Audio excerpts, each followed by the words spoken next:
At 23:16 hours on November 14, 1942, every electrical system aboard USS South Dakota died simultaneously. The battleship's main circuit breakers tripped in cascade failure, plunging the ship into absolute darkness. Radar screens went black. Gun directors lost power. Ammunition hoists stopped. Turret motors froze.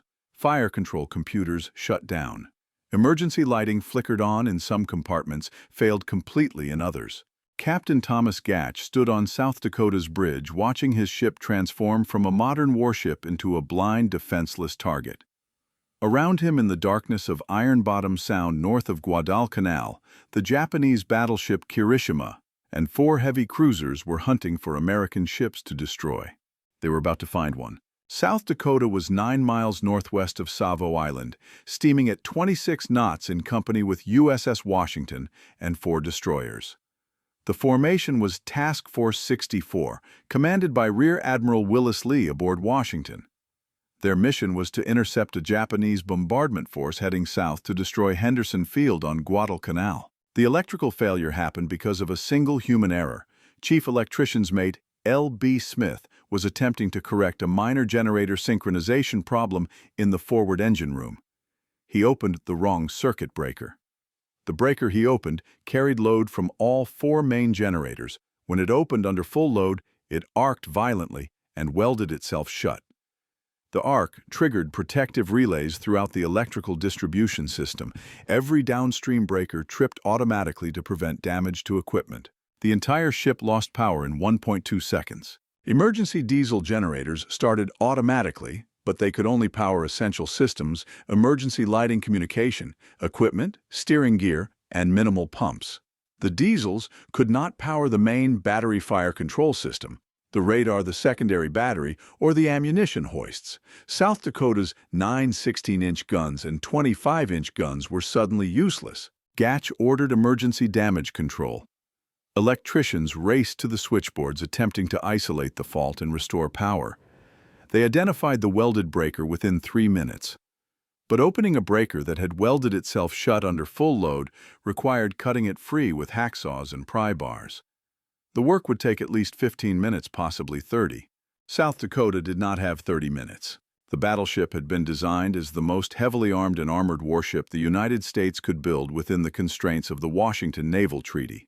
She displaced 35,000 tons, standard 44 519 tons fully loaded. Her main battery consisted of 9 16-inch Mark VI guns and 3 triple turrets capable of firing 2,700-pound armor-piercing shells to a range of 36,900 yards. Her secondary battery included 25-inch Mark XIII dual-purpose guns in 10 twin mounts capable of engaging both surface targets and aircraft. Her armor protection was the heaviest ever mounted on an American battleship built under treaty restrictions. Belt armor, 12.2 inches thick, protected the vital machinery spaces. Turret faces carried 18 inches of armor. The armored deck was 6 inches thick over magazines and machinery. Her designers had sacrificed speed and habitability for protection. South Dakota's maximum speed was 27.5 knots slower than the 28 knots of her half-sister North Carolina. Her internal spaces were cramped because armor took up volume that would otherwise have been living quarters. But all that armor and firepower meant nothing without electrical power. The ship's fire control system, her radar, her gun directors all required electricity. Without power, South Dakota was a 45,000-ton steel box floating in hostile waters. The Japanese found her at 23 and 22 hours. Kirishima's searchlights snapped on brilliant white beams, cutting through the darkness, sweeping across the water, searching for targets. The beams found South Dakota at 8,400 yards, illuminating the battleship's massive superstructure.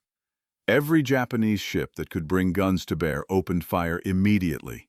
Kirishima's 14-inch guns fired first. Her main battery director had South Dakota centered perfectly in the searchlight beam. The first salvo of 4 shells departed the barrels at 2,200 feet per second. Flight time to target was approximately 12 seconds. The shells struck South Dakota's superstructure with devastating effect. One 14-inch shell hit the forward fire control tower, penetrating the armored sides and exploding inside the director. Every man in the director was killed instantly Lieutenant Commander William McGuigan, the gunnery officer, died at his post. The blast destroyed the Mark 38 director that controlled the forward main battery turrets and demolished the Mark 37 director that controlled the forward 5-inch guns. Another 14-inch shell struck the foremast, severing communication lines and destroying radar antennas. A third shell hit the superstructure just below the bridge, penetrating into the Combat Information Center, where radar operators had been tracking Japanese ships before the power failure. 4 men died in that compartment when the shell exploded. South Dakota's crew could not return fire. The main battery required power for turret rotation and gun elevation. The 16-inch guns could be loaded and fired manually in local control, but without power to train the turrets, they remained pointed in whatever direction they had been aimed when the power failed. The forward turrets were trained to port away from the Japanese ships attacking from starboard. The 5-inch secondary battery had a local control option that allowed manual operation without main power. Gun crews began loading and firing in local control, aiming at muzzle flashes and searchlight beams. But without radar or optical rangefinders, the shooting was wild. Shells fell long, short, or wide. Not a single hit was scored. The heavy cruisers Otago and Takao joined the bombardment. Their 8-inch guns fired at rapid rates, pumping shells into South Dakota's superstructure. The cruiser Sendai added her 5.5-inch guns to the attack. Destroyers fired torpedoes, though most missed because South Dakota was still maneuvering at 26 knots despite the power failure.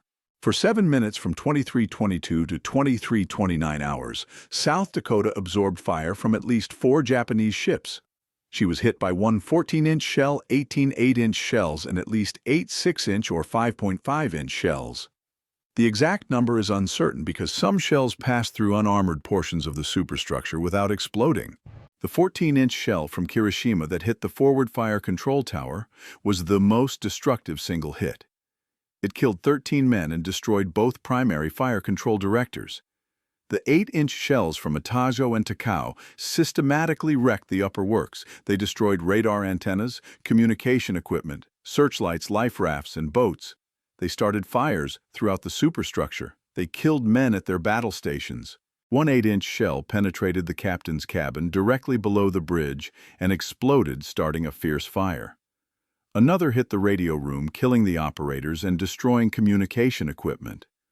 A third struck the ship's boat loaded with 200 gallons of gasoline for the motor launch, igniting an intense fire that threatened the nearby 40mm ammunition-ready lockers. The shells that struck the armored portions of South Dakota did no significant damage. The 12.2-inch belt armor deflected or shattered every shell that hit it. The 18-inch turret face armor was impervious to 8-inch shells. One 14-inch shell struck Turret 2's faceplate and left a scar but did not penetrate. The armor worked exactly as designed, protecting the vital systems below the waterline, while the unarmored superstructure absorbed devastating punishment. Captain Gatch remained on the bridge throughout the bombardment, conning the ship through violent evasive maneuvers, despite having no radar, no radio communication with other ships, and limited visibility through the fires and smoke. He ordered continuous turns to port and starboard to throw off Japanese gunners' aim and to avoid torpedoes. The helmsman executed every order precisely, despite being unable to see where the ship was heading. He steered by compass and by watching the wake pattern to determine if the rudder was responding. At one point, South Dakota turned so sharply that the battleship heeled 14 degrees far enough that loose equipment slid across decks and men had to grab handholds to avoid falling. At 23:29 hours, Japanese searchlights abruptly shifted away from South Dakota.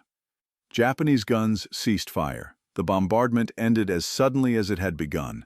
The reason was USS Washington. While South Dakota was being pounded by Japanese shells, Washington had been maneuvering independently, using her radar to track every Japanese ship without being detected herself.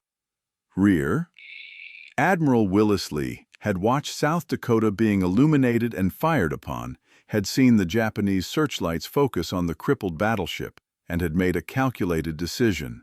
He would use South Dakota as bait while Washington attacked from the darkness. At 23:16 hours, when South Dakota suffered her electrical failure, Washington was approximately 5,000 yards northwest of the damaged battleship.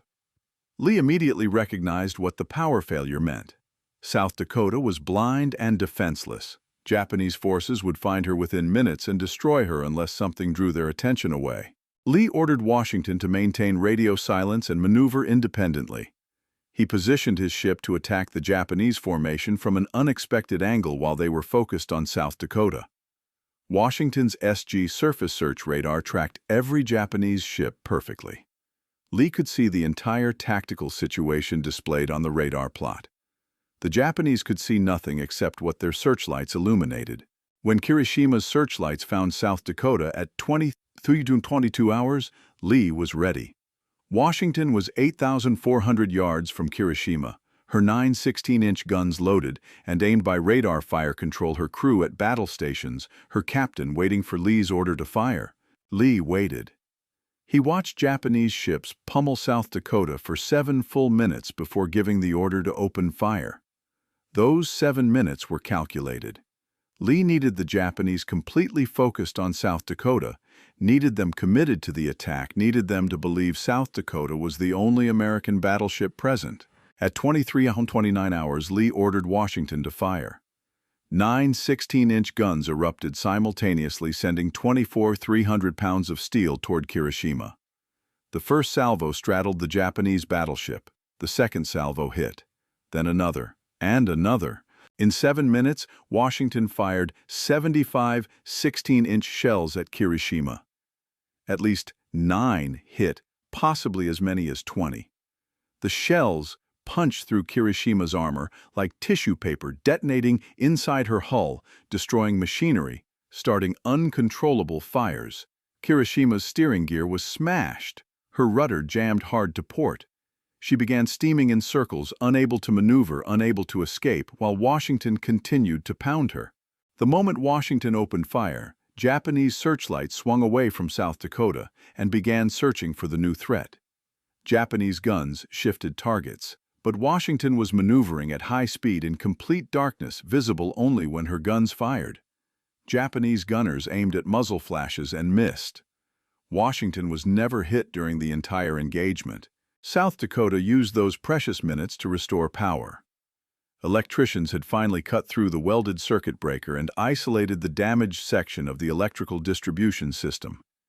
At 23:32 hours, 3 minutes after Washington began firing, South Dakota's generators came back online.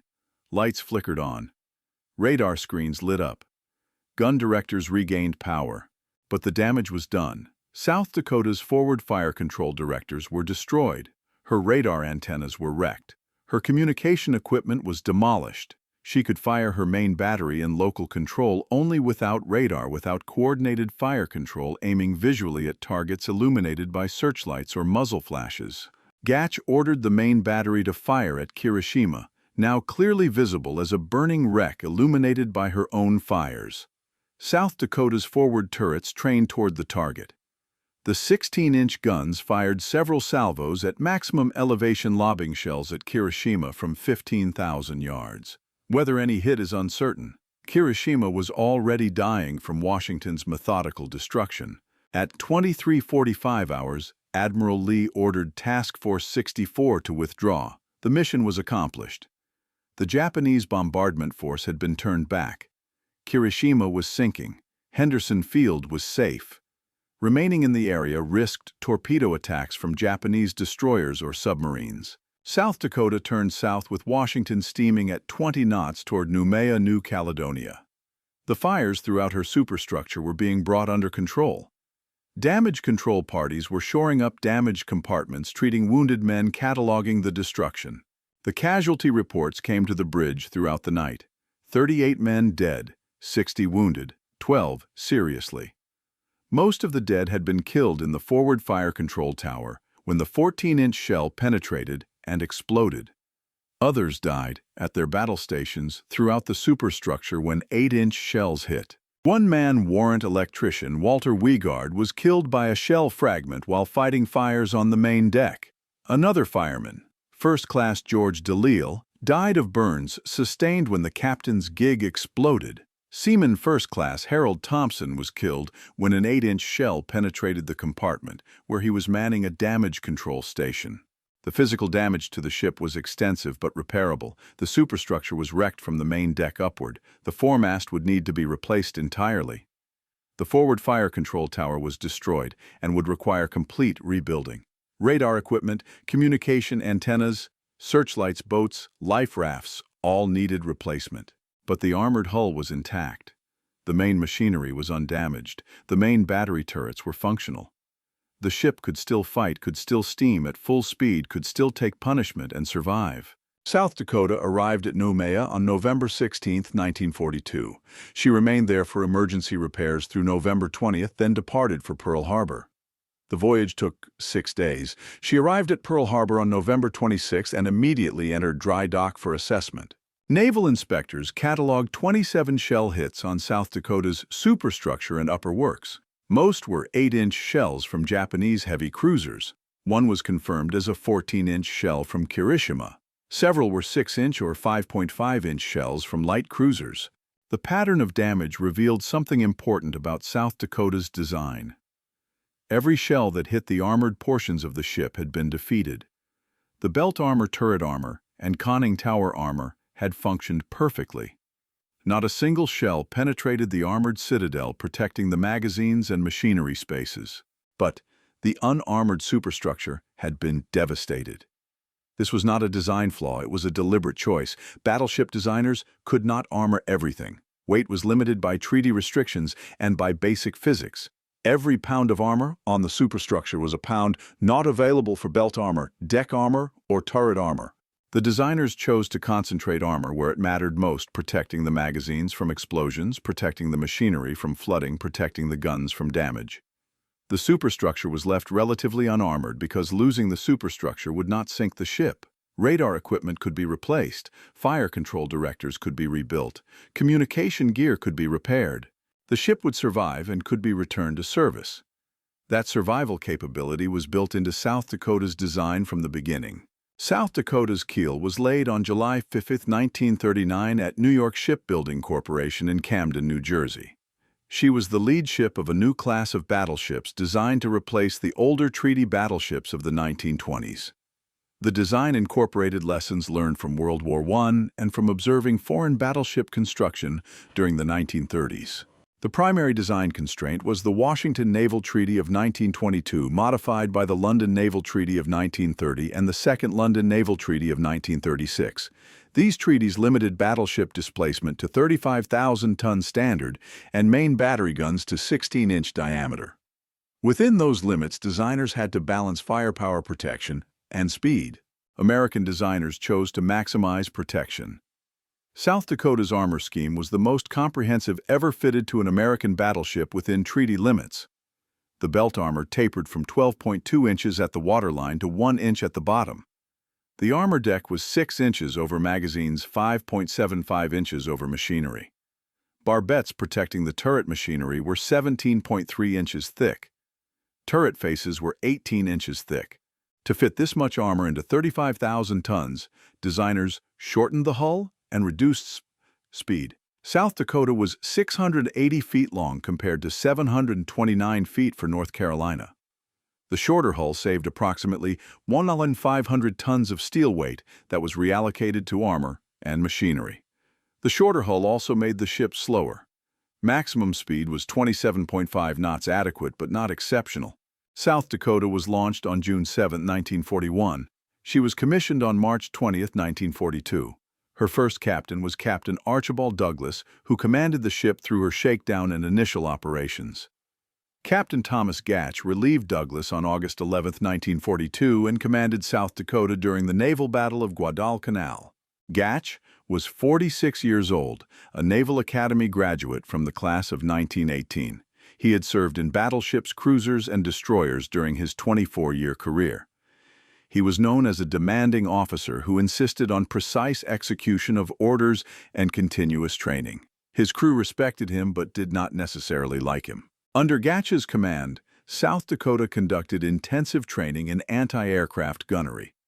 The ship's secondary battery of 25-inch guns and anti-aircraft battery of 68 smaller guns made her one of the most heavily armed anti-aircraft platforms in the U.S. Navy. Gatch drilled his gun crews relentlessly, conducting exercises where aircraft towed sleeves past the ship while gunners tracked and fired. The training proved valuable on October 26, 1942, during the Battle of Santa Cruz Islands. South Dakota was operating as part of Task Force 16, protecting the aircraft carrier USS Enterprise. Japanese carrier aircraft attacked the formation in multiple waves. South Dakota's anti-aircraft batteries engaged continuously for 3 hours. The 5-inch guns fired 954 rounds. The 40mm guns fired approximately 8,000 rounds. The 20mm guns fired approximately 13,000 rounds. South Dakota was credited with shooting down 26 Japanese aircraft, more than any other ship in the task force. The performance earned the battleship a reputation as the most effective anti-aircraft platform in the Pacific Fleet. But the battle also revealed vulnerabilities. One Japanese bomb hit South Dakota's forward turret, penetrating the 18-inch faceplate and detonating inside. The explosion killed one man and wounded several others.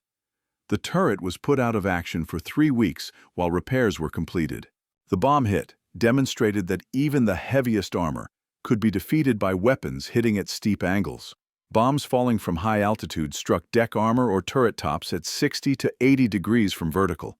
At those angles, even relatively thin armor could deflect shells that would penetrate at flatter angles. But bombs had enough velocity that they could punch through deck armor and detonate inside the ship. South Dakota was repaired and returned to service in time for the Naval Battle of Guadalcanal on November 14 to 15, 1942. The battle would be her defining moment, the action that demonstrated both her strengths and her vulnerabilities. After Guadalcanal, South Dakota departed Pearl Harbor on December 5, 1942, bound for New York.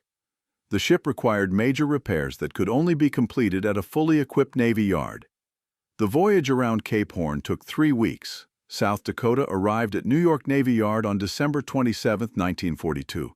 The repair work took 4 months. Shipyard workers rebuilt the entire forward superstructure. They replaced the foremast and installed new radar equipment. They rebuilt the forward fire control directors with improved optics and electronics. They repaired shell damage throughout the upper works, replaced damaged plating, rewired electrical systems, and upgraded anti-aircraft armament.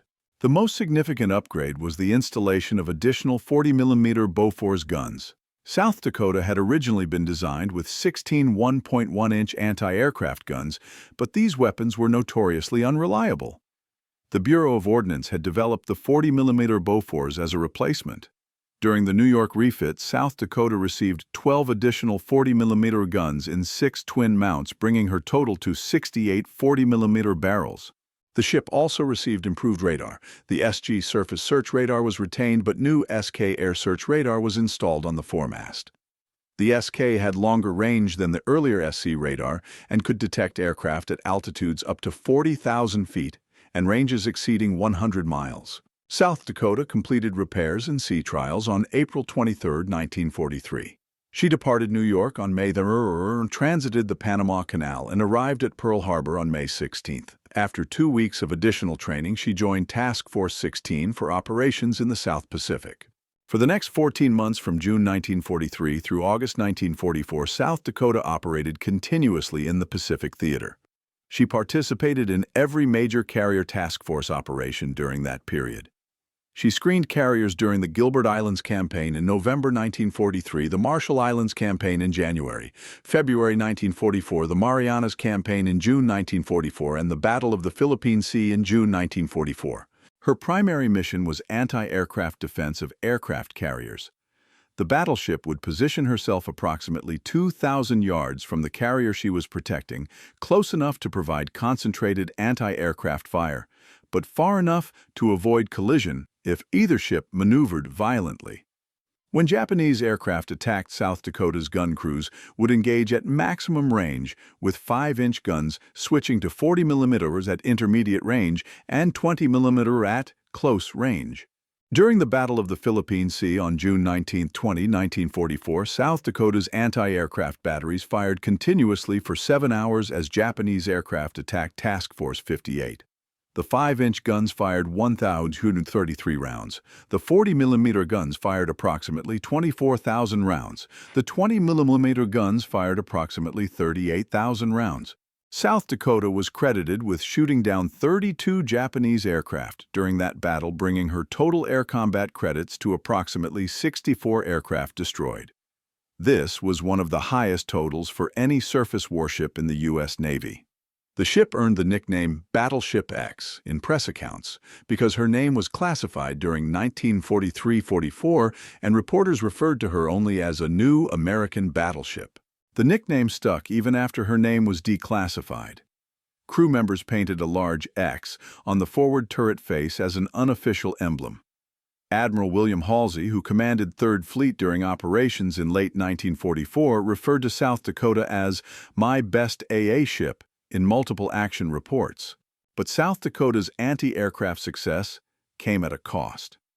The intense firing generated enormous amounts of smoke and gas that hung around the ship in calm conditions. Gun crews wore gas masks during extended firing sessions to avoid being overcome by propellant fumes. The heat from guns firing continuously could ignite paint and wooden deck planking near gun mounts. The noise was beyond anything experienced in peacetime.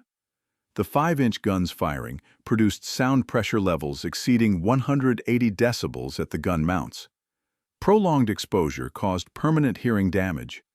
Many crew members who served as anti-aircraft gunners suffered hearing loss that worsened as they aged. The physical strain of loading and firing guns continuously for hours exhausted crews. Each 5-inch shell weighed 55 pounds. Gun crews loaded, fired, and cleared the gun every 4 or 5 seconds during intense action. After 2 hours of continuous firing, men were collapsing from exhaustion. Relief crews rotated in, but there were only so many trained gunners aboard. South Dakota's final major action came on June 19, 1945, during operations off Okinawa. The ship was providing anti-aircraft coverage for carriers when a group of Japanese kamikaze aircraft penetrated the combat air patrol and attacked the formation. South Dakota's guns engaged 8 aircraft, shooting down 3 and damaging 2 others. One kamikaze penetrated the defensive fire and struck South Dakota's forward turret face. The aircraft, a Mitsubishi A6M0, hit the 18-inch armor plate directly above the center gun. The impact crushed the aircraft against the armor. The engine and wings disintegrated. Aviation fuel ignited, spraying burning gasoline across the turret top and down the front face. The explosion killed 3 men on the main deck and wounded 17 others. The turret itself was undamaged. The 18-inch armor plate had a scar where the aircraft struck, but no penetration. The 3 16-inch guns in the turret continued firing throughout the incident. This was South Dakota's last action of World War II. The ship returned to Leyte Gulf for replenishment, then participated in operations supporting the invasion of Japan that was planned for November 1945. When Japan surrendered on August 15, South Dakota was anchored in Nakagusuku Bay, Okinawa, preparing for the invasion that would never occur. South Dakota entered Tokyo Bay on August 29, 1945, and participated in the surrender ceremony on September 2, 1945. She was present when Japan signed the surrender documents aboard USS Missouri, though South Dakota herself played no ceremonial role. After the surrender, South Dakota participated in Operation Magic Carpet, transporting American servicemen from the Pacific back to the United States. The battleship made 3 trans-Pacific voyages, carrying approximately 4,200 men on each trip. She delivered returning servicemen to Seattle, San Francisco, and San Diego between September 1945 and January 1946. On January 31, 1946, South Dakota was decommissioned and placed in reserve at Philadelphia Navy Yard. She remained in mothballs for 14 years. During that time, the Navy periodically considered reactivating her for service in Korea or for modernization programs. None of the proposals were implemented. The ship was stricken from the Naval Vessel Register on June 1, 1962. She was sold for scrap to Chilp Special Lipset Division of Luria Brothers on October 25, 1962. Scrapping was completed at Kearney, New Jersey by March 1963. Several artifacts were saved from South Dakota before she was scrapped. The ship's bell was preserved and is displayed at the South Dakota State Capitol in Pierre, South Dakota. A 16-inch gun barrel was preserved and is displayed at the U.S. Naval Heritage and History Command in Washington, D.C. The ship's nameplate was saved and is displayed at the South Dakota Military Heritage Museum in Sioux Falls. Most notably, portions of the ship's armor plate were cut from the hull before scrapping. The armor sections were donated to the USS South Dakota Memorial in Sioux Falls, South Dakota, where they form part of an outdoor memorial commemorizing the ship. The memorial includes a full-scale outline of the ship's main deck marked in concrete with the actual armor sections standing vertically to show the thickness and configuration of the protection that kept South Dakota fighting through 3 years of combat. The memorial was dedicated on September 7, 1969. It occupies 3.3 acres in Sherman Park in Sioux Falls. The site includes interpretive displays describing the ship's service panels, listing crew members who died during World War II, and the armor sections that demonstrate the engineering that made battleships survivable. USS South Dakota earned 13 battle stars for World War II service, more than any other American battleship. She participated in operations at Guadalcanal, Santa Cruz, the Gilberts Marshalls, Carolines Marianas, Palau, Philippines, Iwo Jima, and Okinawa. She was hit by one 500-pound bomb, one 14-inch shell, 18 8-inch shells, and one kamikaze aircraft. She never lost propulsion, never lost steering, never withdrew from action due to damage. The ship's combat record demonstrates what battleship designers intended when they created South Dakota's armor scheme. The ship could absorb tremendous punishment and continue fighting. She was hit 27 times during the Naval Battle of Guadalcanal and remained operational.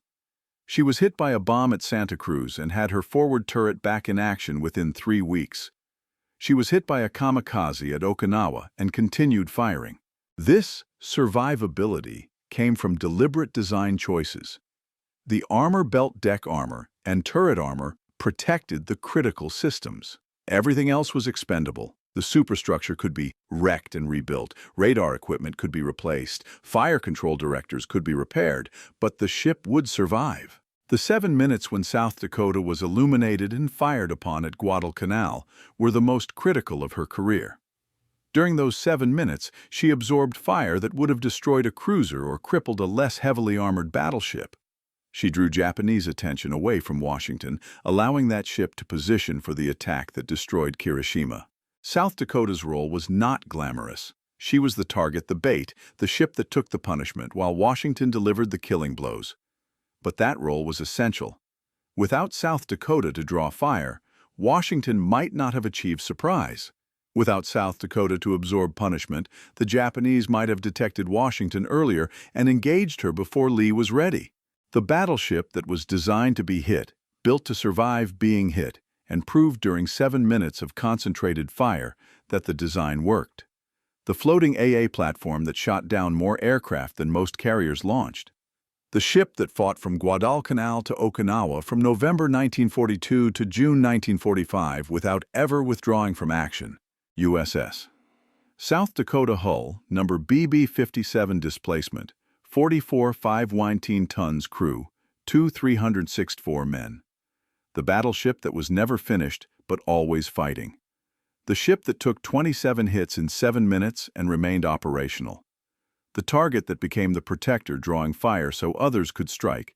13 battle stars, 64 aircraft shot down. 27 shell hits survived. 1 kamikaze attack absorbed. 3 years of continuous combat operations without major mechanical failure.